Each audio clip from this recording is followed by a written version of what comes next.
Next question is from Srivas on YouTube. Hey, Adam, not a very specific question here, but I would love if you could speak to the process of refilling bright beer tanks without running a CIP on them. Example, pale ale into a tank that had previously a light lager on it.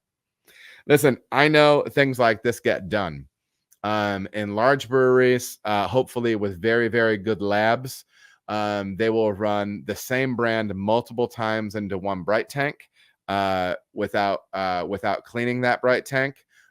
It's bright beer that's going in there. It's bright carbed beer.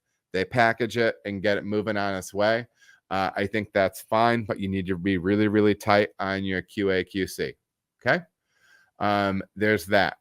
The flip side is if you're in a situation where you're looking to move something that is more boldly flavored into something that you're not going to have a big color difference with, like this pale lager in a bright tank and then putting a pale ale in on top of it, you can probably do it, but you better be really, I would feel most comfortable with really good lab testing for stuff like that to know where you're at from a micro level, but you can absolutely do it. Obviously there's time savings on time, labor, chemical, CO2. But you better be really tight on your stuff. I would prefer, I personally would shy away from it. Appreciate the question, Srivas. Just one man's opinion.